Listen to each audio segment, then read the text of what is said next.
Lucas Neves, muito obrigado aí por aceitar o nosso convite e participar aqui do programa Questão Política. Eu que agradeço o convite, cara. Prazer estar aqui e vai ser bacana esse bate-papo aí. Lucas, você é um advogado que lida, né, com a política há mais de 20 anos, né? E você conhece ali os meandros da justiça eleitoral e também da organização partidária. Depois desse tempo todo, de toda essa experiência, o que você diz para a gente do sistema partidário brasileiro? Olha, assim, existe uma opinião do senso comum, vamos dizer assim, de que o Brasil tem partido demais, de que é muito fácil criar um partido, que tem muito partido nanico, de gente que cria partido só para tirar proveito disso e tal. Mas, na verdade, é o seguinte, o Brasil, todos os sistemas eleitorais que nós tivemos, desde o período do Império, desde a colonização portuguesa, o Brasil sempre teve um modelo partidarista, né, de sistema eleitoral. Por exemplo, na Constituição Imperial, a gente tinha dois partidos. A gente tinha o Partido Português e o Partido Brasileiro. Mas mesmo sem existir justiça eleitoral, quando as eleições eram paroquiais, eram organizadas nas igrejas, né? Você tinha que ter a candidatura via partido político. Tinha o Partido Português e o Partido Brasileiro. Né? Então, assim, a questão do partido, ela existe para se organizar o sistema eleitoral. Eu, particularmente, não vejo problema nisso. Tá? Eu, particularmente, não vejo. Mas, assim, existe uma coisa no senso comum de que é ruim ter muito partido, de que o sistema nosso tem partido demais e tudo. Né? E volta e meia vem alguém falando numa proposta de candidatura avulsa. Né? O próprio Barroso, quando estava à frente do TSE, chegou a propor uma audiência pública para tratar desse assunto, da possibilidade de uma candidatura avulsa. Mas eu acho, minha opinião, que a ideia da candidatura avulsa ela vai contra a história de sistemas eleitorais no Brasil, entendeu? Ô Lucas, explicando um pouco mais para o nosso ouvinte aí, para o nosso telespectador, né? A candidatura avulsa seria uma possibilidade de uma pessoa qualquer se lançar candidato sem estar filiado a um partido, né? Exatamente. Porque hoje é impossível fazer um pedido de registro de candidatura sem partido político. Até o militar, que não pode ter filiação partidária, para ele se candidatar, ele tem que participar de uma convenção e se candidatar através de um partido, né, de uma legenda. Então, assim, a ideia da candidatura avulsa seria essa: qualquer pessoa poder fazer o pedido de registro de candidatura sem estar afiliado a partido político. Os que defendem isso dizem o seguinte: existem candidatos, pessoas, né, que têm, às vezes, uma projeção muito maior do que o próprio partido, né, e que ela não precisaria do partido para poder viabilizar uma candidatura. Inclusive, nos Estados Unidos isso acontece, isso é possível, né? Por que isso não seria interessante no Brasil? Não, eu nem acho que não é interessante. Eu só acho que assim, não está em consonância com o sistema eleitoral nosso. Eu não tenho nada contra, né? Mas assim, o discurso não é de possibilitar apenas a candidatura avulsa, é de acabar com os partidos. Entendeu? O discurso de acabar com os partidos é que eu acho que pode não ser interessante. Né? Mas, assim, a gente sabe que há essa experiência em outros países e que funciona sem problema. Mas o discurso da candidatura avulsa, ele tem por detrás a ideia de acabar com os partidos. Né? E aí eu acho que a questão do... O brasileiro é que tem muito essa ilusão de que vota nas pessoas, sabe? Sendo que, na verdade, a gente vota num projeto, a gente vota numa agremiação, né, que tem por trás ali um estatuto, que tem por trás uma linha ideológica. O brasileiro é que não está muito habituado com isso, principalmente o mineiro. O mineiro é mais personalista ainda, né? Uma prova disso se a gente parar para olhar as intenções de voto nas pesquisas que estão rodando em Minas Gerais, aí você vai ver que o primeiro lugar para presidente, para governador e para Senado são 3 pessoas de 3 grupos políticos completamente diferentes. Né? Então, assim, o brasileiro, o mineiro e o brasileiro, né, tem muito essa coisa de votar na pessoa. né, de não ter essa lógica ideológica para votar. E o partido, eu entendo que o sistema partidarista ele ajuda a educar o eleitor nesse sentido, né? Mas eu não tenho nada contra a candidatura avulsa, não. Eu não acho que seria... eu acho que seria, assim, poderia ser interessante. Agora, o problema todo é que a gente sabe que essas reformas eleitorais passam pelo Congresso Nacional, e o Congresso Nacional é liderado por chefes de partidos. Os caras não querem enfraquecer os partidos de jeito nenhum, né? Então, por isso que a ideia de candidatura avulsa nunca passou, né? Já foi discutida em 2 ou 3 reformas eleitorais, salvo engano. Mas não passa porque a reforma é votada por pessoas que dominam partidos políticos grandes, né? Mas é isso. Lucas, o eleitor brasileiro normalmente associa o partido político brasileiro, de um modo geral, a uma pouca firmeza ideológica, a um custo elevado e a uma fonte de corrupção. Como é que você vê isso? A verdade é o seguinte. Primeiro, é porque o brasileiro, vamos falar o brasileiro eleitor e candidato, né? O eleitor, ele vota na pessoa sem saber a ideologia do partido. O candidato procura um partido pela facilidade para se eleger e não pela ideologia do partido. Então, essa questão ideológica, ela acaba ficando de lado. Agora, a associação do partido à corrupção é por causa do fundo partidário, né? O fundo partidário é uma forma de financiamento público de campanha, né? É financiamento público, é dinheiro, é muito dinheiro, tá? É muito dinheiro. Chega perto de bilhão de reais, né, de investimento de dinheiro público em partidos políticos para financiar a campanha. A ideia disso, a ideia é até boa. A ideia é o seguinte, é que o financiamento seja público para que haja isonomia entre candidatos ricos e pobres. Se o candidato é pobre e vai ter um apoio financeiro do partido para se candidatar, ele está sendo beneficiado, ele está tendo direito de concorrer de igual para igual com o candidato que é rico, né? A ideia é legal, só que, na verdade, quem controla o fundo partidário são os presidentes dos partidos que estão lá no Congresso Nacional. E aí é óbvio que, muitas das vezes, esse dinheiro é usado para vários fins, né? E não apenas para viabilizar a campanha política de mulheres, de candidatos mais pobres, né? Porque agora tem o FEFC, que é uma novidade, começou em 2020, né, o FEFC, é o Fundo Especial de Financiamento de Campanha. O FEFC é um dinheiro que vem a mais, né, justamente para beneficiar candidatos negros e candidatas mulheres.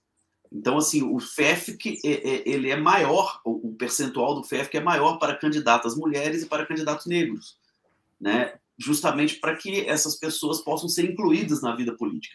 A ideia é muito bacana, só que a partir do momento que você coloca caciques da política nacional manipulando esse dinheiro, é claro que tem um partido ou outro que vai desviar, que vai usar esse dinheiro com outro propósito, né?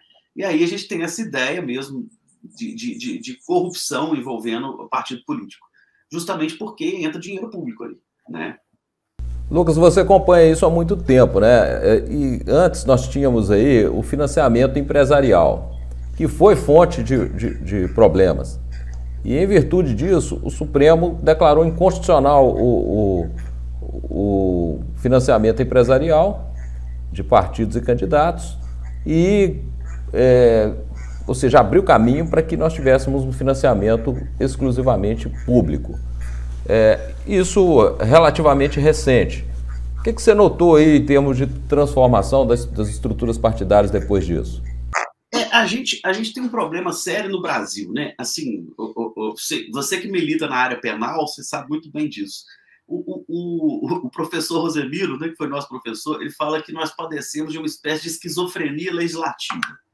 Ou seja, o brasileiro legisla de maneira esquizofrênica, né? Da mesma forma que o nosso direito penal é exagerado, né? Que tudo que se pode fazer, flatulência em local público é contravenção penal, entendeu? Então, assim, no direito penal é isso, no direito eleitoral é isso. O direito eleitoral brasileiro é um dos mais proibitivos do mundo.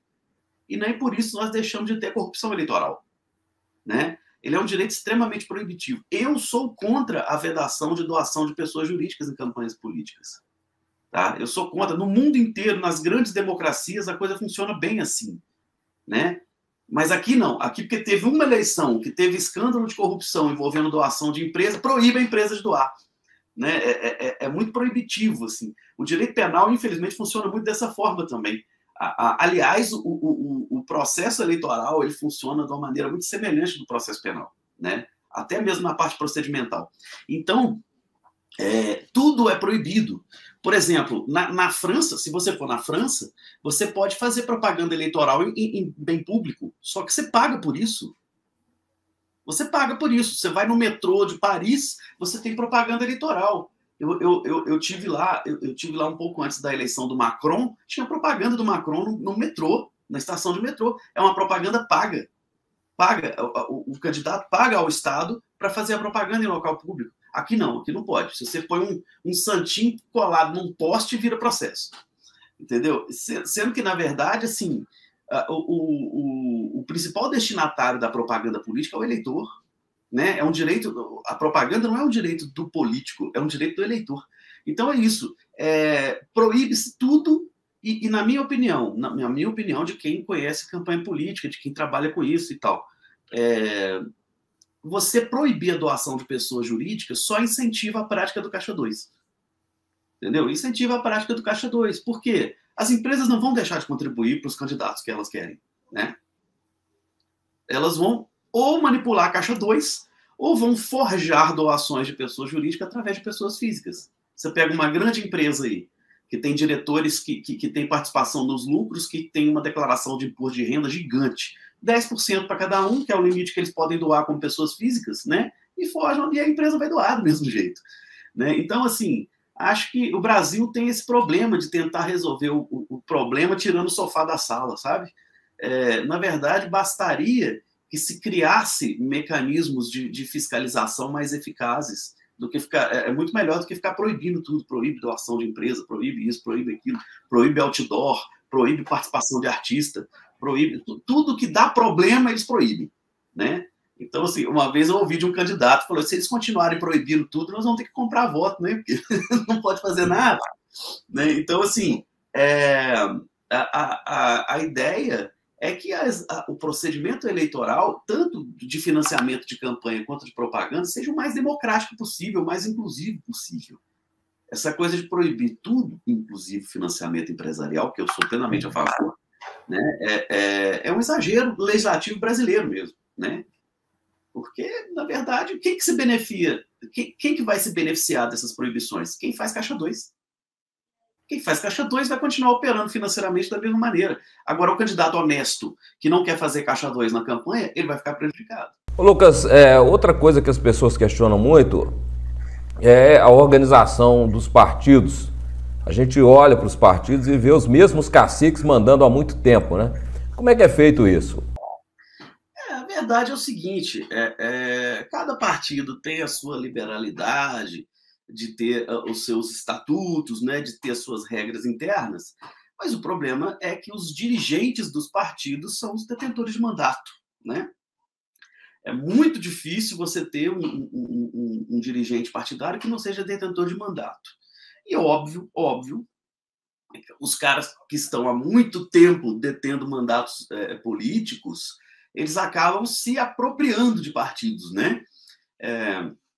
É o que a gente verifica, principalmente nos partidos mais antigos, mais tradicionais do Brasil. A gente tem os partidos que compõem o Centrão, por exemplo.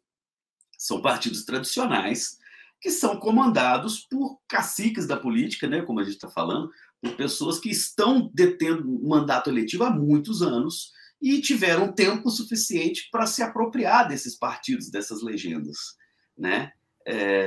E infelizmente isso acontece, né? Infelizmente isso acontece, porque infelizmente nem todos os dirigentes partidários conduzem dirigir, vamos dizer assim, a gestão do seu partido de uma maneira republicana, de uma maneira democrática, né? Muitos deles conduzem isso de maneira individualista até, né? E acabam impedindo que outras lideranças partidárias surjam. É muito comum isso. Você tem uma grande liderança partidária dentro de um partido e ele não deixa nenhuma outra liderança surgir, né? Eles sabotam todo mundo ali, porque eles têm o controle do partido. É uma coisa complicada. Por exemplo, é muito comum, a gente viveu isso, por exemplo, quando o Itamar Franco era candidato queria ser candidato à reeleição como governador, e ele não conseguiu se fazer candidato na convenção do partido dele, que era comandado por um outro grupo. Né? Então, assim, e foi um excelente presidente, foi um excelente governador, né? Um cara muito honesto, mas ele não conseguiu se candidatar porque o comando do partido não era dele. Né? Então, infelizmente, isso acontece às vezes. Né? Infelizmente, há dirigentes partidários que conduzem os seus partidos de maneira individualista, para satisfazer projetos pessoais, né? E não de uma maneira republicana, de uma maneira democrática. Essa ideia, né? A gente vê aquela projeção na obra do Norberto Bobbio, né? Em que ele diz o seguinte: basicamente você precisaria de 4 partidos, né? Um de esquerda, um centro-esquerda, um de centro-direita e um de direita. E aí a gente olha para o Brasil, tem 30 e tantos partidos, né? Isso realmente faz sentido, Lucas, você ter essa quantidade de partido hoje? Eu até acho exagerado, tá? Eu acho exagerado porque tem muita gente que cria partido político de forma oportunista, tá? Acho exagerado, sim. Mas nós tivemos algumas alterações legislativas recentes no sentido de se desincentivar a criação de partidos nanicos, como a gente fala na prática, né? O que é o partido nanico? É aquele partido pequenininho que ele é criado para satisfazer talvez até um interesse individual de alguém. Então, vamos lá. O que se fez para tentar coibir essa quantidade exagerada de partidos? Primeiro, a cláusula de barreira. Tá? Cláusula de barreira. Segundo, a proibição de coligação proporcional. Porque a partir do momento que você proíbe a coligação para o sistema proporcional, e ela está proibida, né? Você só pode coligar para o majoritário, ou seja, né, falando aí para o telespectador, não pode coligar partido para a eleição de deputado e vereador. Você só pode coligar para a eleição de governador, presidente e prefeito. Então, isso já é uma forma de se desincentivar essa multiplicidade exagerada de partidos que a gente tem. Por quê? Quem não tem legenda não elege deputado. Quem não elege deputado não tem possibilidade de existir mais, né, como partido. Então, assim, a cláusula de barreira e a vedação da coligação para eleições proporcionais, eu acho que ela já está vindo para isso. É por isso que estão surgindo as chamadas federações partidárias. Os partidos que tinham legendas pequenas, que tinham quocientes pequenos, estão se unindo em federações, né, justamente para possibilitar isso. É uma forma, eu entendo, de combater, né, essa criação exagerada de partidos políticos. Essa federação de partidos, em que ela consiste aí na prática? Ela é uma alteração recente, né? Ela é uma alteração recente. Ela tem que ser feita... É como se fosse uma coligação, uma grande coligação, mas ela tem um prazo de validade. Ela não vale só para uma eleição. Ela tem um prazo de validade maior. E, detalhe, ela tem que ser homologada pelo TSE. Tem que ser homologada pela Justiça Eleitoral. Então, assim, você pode juntar vários partidos, formarem uma grande federação. Essa federação ela vai ter um prazo de validade que não é necessariamente o prazo de uma eleição. Tá? Ela vai ter, por exemplo, um prazo de 2 anos, 4 anos. E ela tem que ser... Ela não é uma coisa livre de cada partido coligar-se. Né, ela tem que ser homologada pela Justiça Eleitoral e publicada pela Justiça Eleitoral. É uma forma até da própria Justiça Eleitoral fiscalizar isso. Né? Eu achei interessante. É a primeira vez, né? A primeira eleição que a gente está tendo federações é essa de 2022. Eu achei bacana. A gente acompanha muito, né, as reformas eleitorais, porque eu faço parte da Academia Brasileira de Direito Eleitoral e Político, a ABRADEP. E a gente tem uma possibilidade de participar das discussões das reformas eleitorais. Inclusive, a gente apresenta propostas, né? A gente apresenta várias propostas. Então, a gente discutiu muito essa questão da federação. Né? A federação é uma coligação menos oportunista. Mais estável, né? Com uma estabilidade maior. E mais, ela é verticalizada. Entendeu? Se federalizou em Brasília, é no Brasil inteiro. Então acaba aquela coisa da coligação oportunista de grupos locais, né? É uma coisa que tem que ter coerência. E é homologado pelo Justiça. E homologado pelo Justiça. Um partido soma com o outro na contagem final das vagas? O quociente eleitoral de um é somado com o outro? É somado. É somado. Na federação é somado. É como se fosse um partidão. Só que é um partidão que tem prazo de validade. Né? Terminou o prazo da federação, ela acaba, cada partido volta a ter a sua identidade. Agora, Lucas, não é a coligação, a antiga coligação, ela valia só para uma eleição. A federação vale para mais tempo. E era cada município fazia a sua, né? Sua coligação. Cada diretório municipal. Né? E isso acabava servindo a interesses regionais. Né? Interesses regionais. Agora não. Agora tem que ter uma coerência ideológica. Porque a partir do momento que a federalização acontece em nível nacional, em nível estadual e municipal, ela tem que ser respeitada.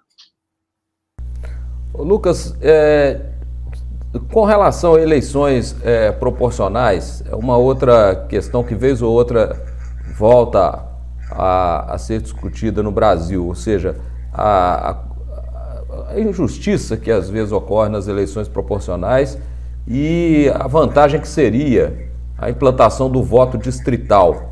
Parece que chegou a haver até tempos atrás a aprovação de uma PEC no Senado implantando voto distrital, mas a coisa parou, né?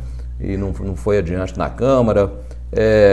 Como é que você vê essa história aí do voto distrital? Na época que surgiu o tema, né, a gente discutiu muito lá na Abradep. Bom, qual foi a conclusão da maioria, inclusive a minha? O voto distrital, ele favorece os caciques. Entendeu? Com a ideia do voto distrital, você não vai ter o incentivo de surgirem novos personagens na política. Porque você vai favorecer as grandes legendas e os grandes candidatos, os chamados políticos profissionais. Né? O voto distrital dificultaria a chegada de personagens novos no cenário político. E, portanto, seria uma forma menos democrática de se calcular o quociente. Né? Porque você cria um distritão, né, cara? Você cria você vai valorizar aqueles super candidatos que têm muito voto, aquelas legendas que têm muito voto, e o novo candidato que está surgindo, que tem uma representatividade proporcional, mas que tem que ter cadeira, que tem que ter espaço na política, ele tem mais dificuldade de se eleger. E uma outra proposta que chegou a circular tempos atrás, que muitos propuseram isso, e chegou a haver até uma movimentação nesse sentido aí de gente fazendo campanha para isso, e do outro lado também campanha contra, né? É o chamado voto fechado em lista. Num sistema partidário como o nosso, que você mesmo descreveu aí, às vezes é o cacique que manda, você tem ali uma estrutura muitas vezes que não é democrática. O chamado voto em lista funcionaria no Brasil, em lista fechada? Eu sou a favor do voto em lista. Tá? Eu sei que minha opinião é minoritária, a maioria das pessoas não é simpática à ideia. Mas eu vou te explicar por que eu sou a favor. O brasileiro, ele tem a ilusão de que ele vota em pessoas. Né? Eu entendo que não. Tanto que todo mundo que votou no Itamar Franco elegeu o Perrella para senador. Né? Então, assim, nós não votamos em pessoas. Nós votamos em projetos, em legendas. Eu acredito que o chamado voto em lista, explicando para o telespectador como é que ele funciona, voto em lista fechada. Você vota na legenda, você não vota no candidato. E a legenda tem uma lista de candidatos. Na medida em que se vai formando o quociente eleitoral, por exemplo, você votou no partido X. Aí a legenda do partido X vai fazer 10 deputados. Eles vão pegar a lista e vão pegar os 10 primeiros nomes para que eles sejam deputados. Ou seja, você não vai votar no deputado A, B ou C.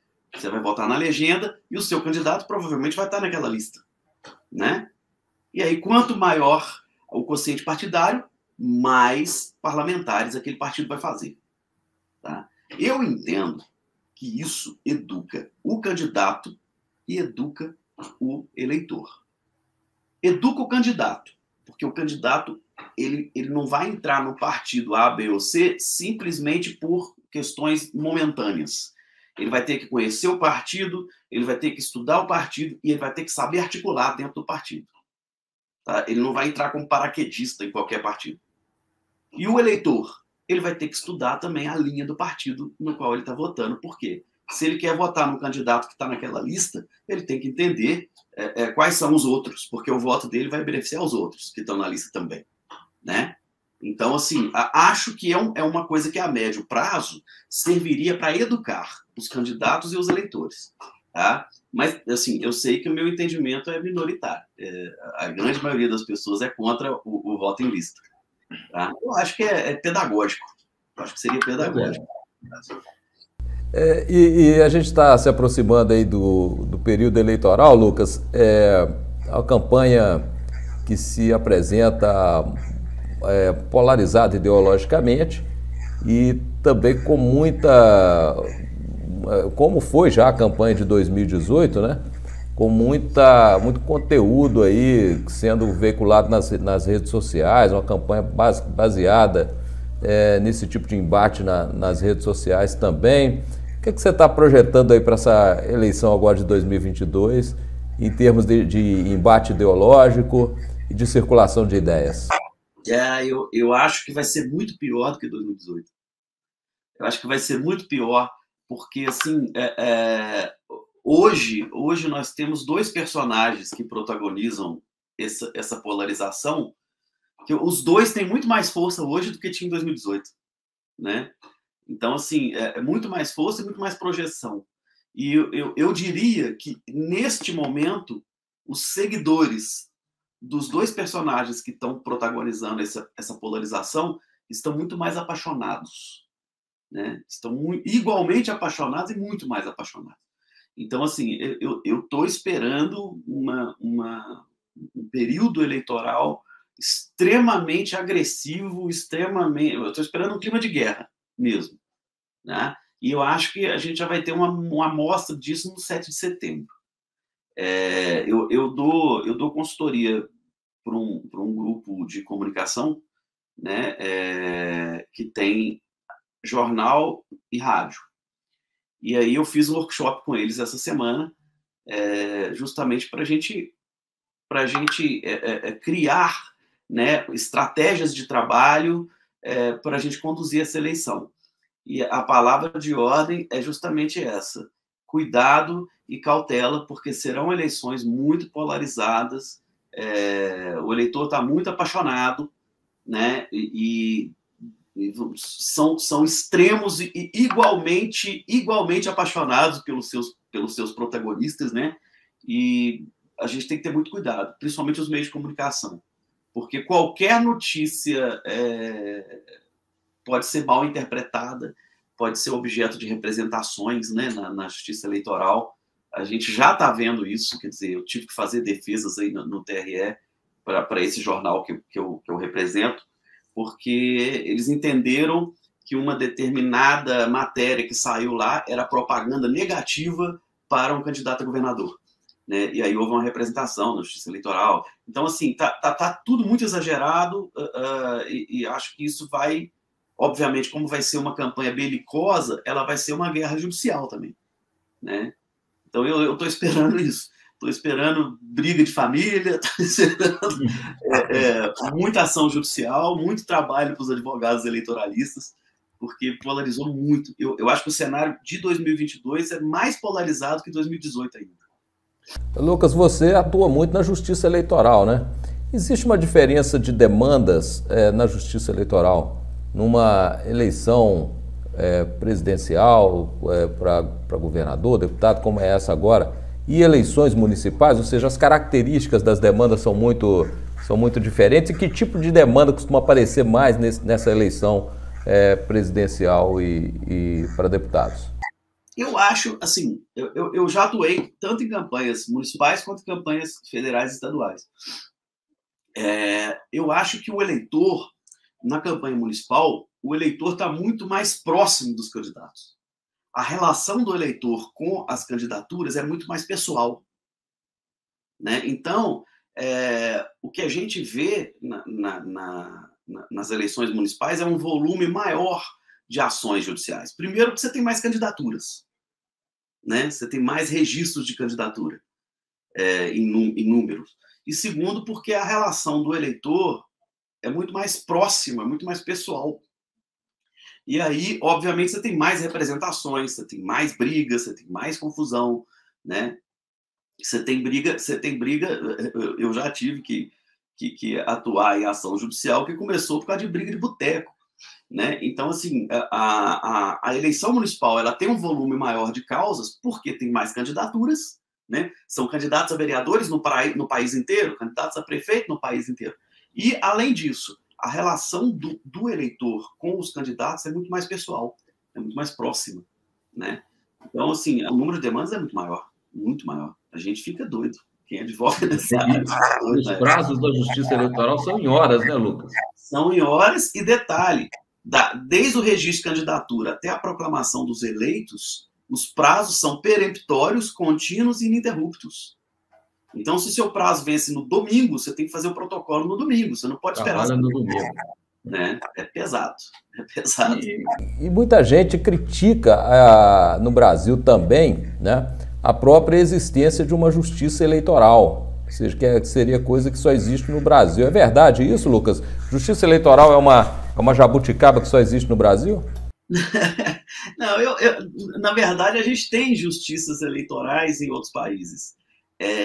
A questão, por exemplo, na França, o contencioso eleitoral é feito pelo Conselho Constitucional, que é a Corte Constitucional deles, né? Em Portugal é feito também pela Corte Constitucional Portuguesa. Na Alemanha é feito pelo Tribunal Constitucional Alemão, o contencioso eleitoral. Só que nós estamos falando de países pequenos, que têm menos eleitores, que têm menos distritos, que têm menos candidatos, né? Aqui no Brasil, o Brasil é um país continental. Então, assim, é muito candidato, é muito município, é muito estado. Então, o que acontece? Nós tivemos que criar um tribunal superior eleitoral, mas regionalizá-lo e fazer o que a gente chama de justiça emprestada. Como você não tem um concurso para juiz eleitoral, o juiz de direito é que vai ser o juiz eleitoral. Eles têm um rodízio, né? Então, assim, isso é uma demanda do Brasil, porque o Brasil é muito grande. Né? Quem estabeleceu a justiça eleitoral, na verdade, foi a Constituição 34, né? Com a primeira Constituição do Getúlio Vargas. Mas, assim, a gente tem justiça eleitoral, jurisdição eleitoral em outros países.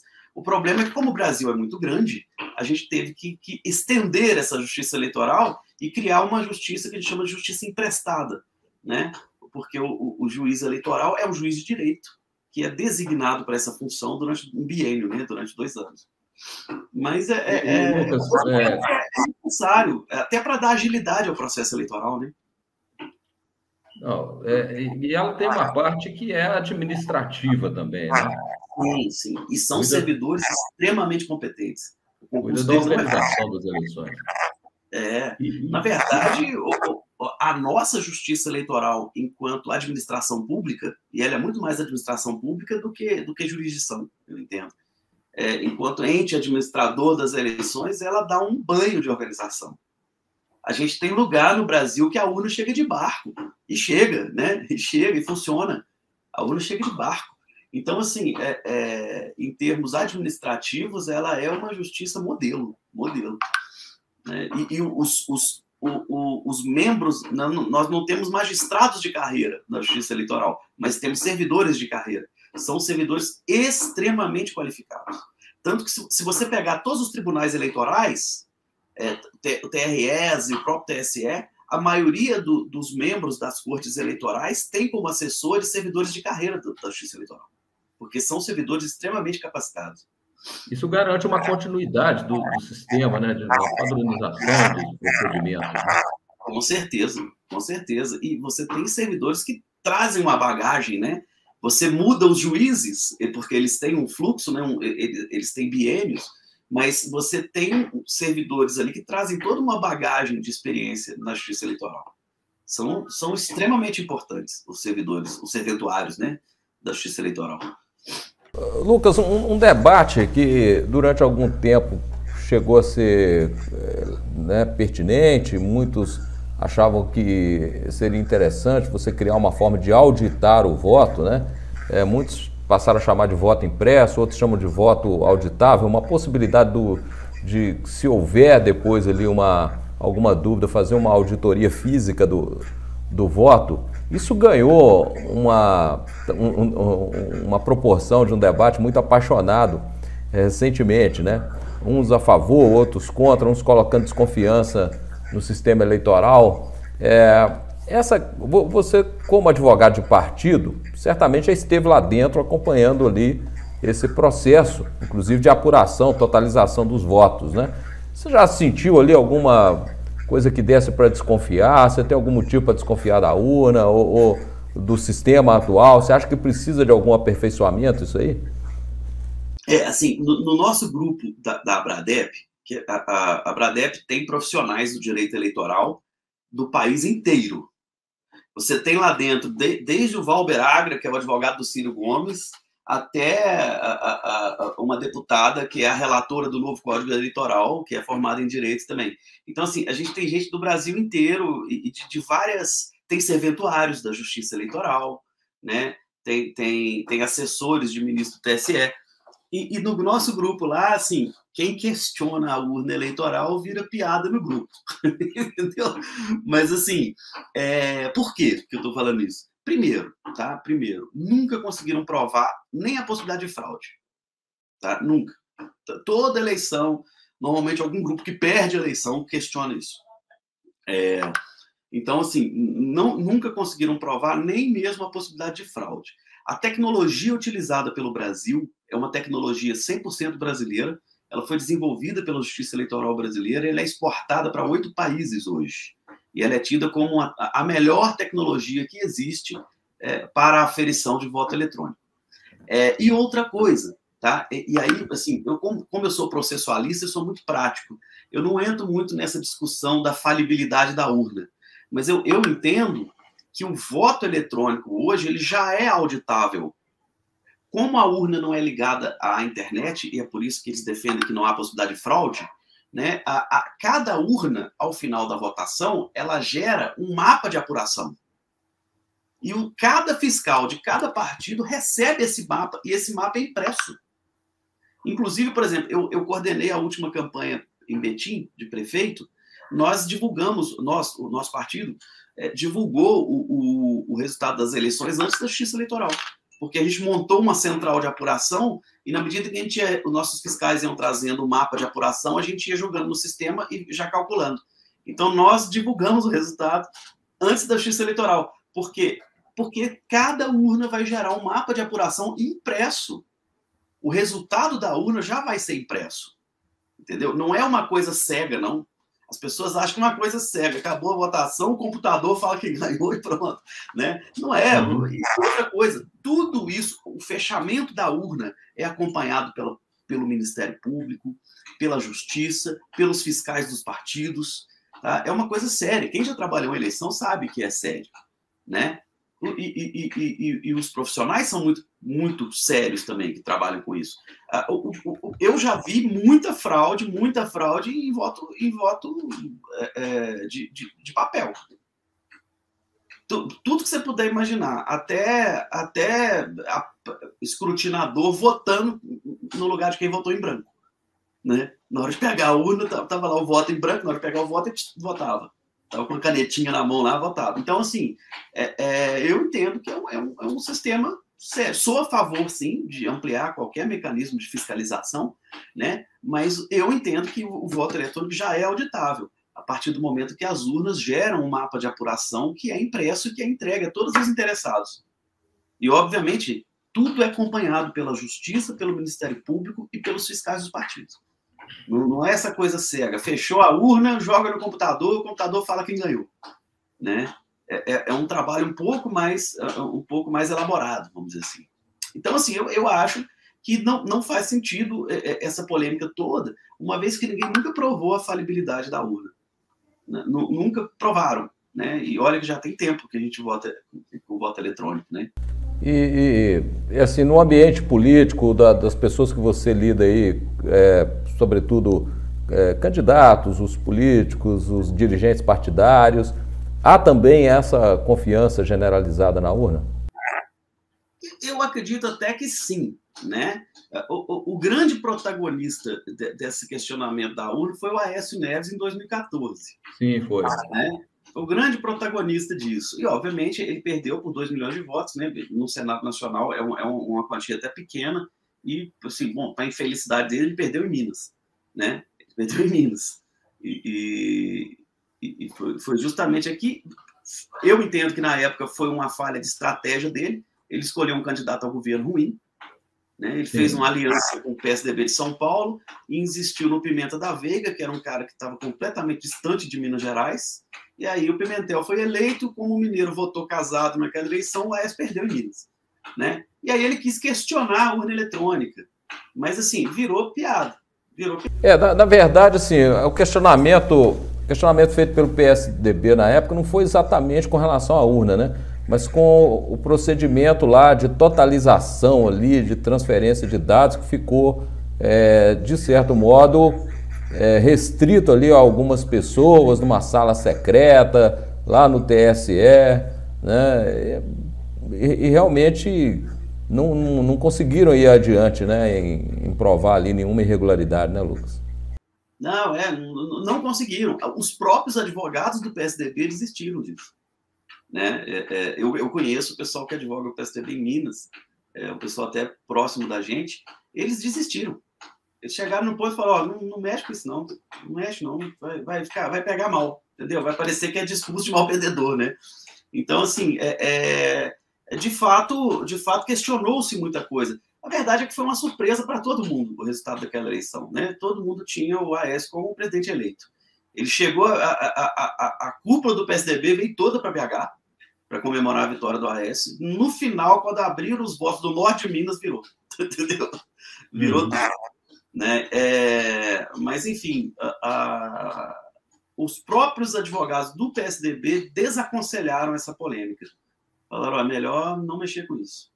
Nós vamos vamos melindrar a justiça eleitoral à toa. Uma coisa é você questionar tendo realmente ali uma base, né? Uma base de fatos, né? Bom, mas nós estamos caminhando para o final aqui da nossa entrevista, Lucas. Com relação ao calendário eleitoral, nós estamos em meados de agosto. Daqui para frente as coisas começam a se intensificar, né? As candidaturas definidas. 16 de agosto é propaganda já. Já começa a campanha. Até 15 de agosto é o período para o registro de candidatura, né? Os partidos e federações têm até 15 de agosto para fazer os pedidos de registro de candidatura. Dia 16 de agosto já pode fazer propaganda. Vamos lembrar que a gente teve uma reforma recente, foi em 2016, que reduziu o período de campanha de 90 para 45 dias. Por isso que eles criaram essa figura da pré-campanha, né? A pré-campanha foi uma espécie de compensação que eles deram para os candidatos, já que eles não podem fazer campanha em 90 dias, eles podem fazer pré-campanha antes disso. O que dá no mesmo, né, Lucas? É coisa do Brasil. Mas diminuíram de 90 para 45 dias. Eu acho complicado, tá? Eu acho complicado. Eu falei isso em 2016. Eu falei que 45 dias não dá nem para você desmentir fake news. Não dá tempo. Se sai a fake news em relação a um que, aliás, foi criminalizado, né? Se sai uma fake news em relação a um determinado candidato, né, o Ciro Gomes não se conforma. Ele fala que foi por causa de fake news que ele não foi para o segundo turno em 2018. Né? Ele fala isso, o discurso dele é esse. E ele fala que as fake news que o impediram de ir ao segundo turno vieram da esquerda. Foram criadas pela esquerda. Né?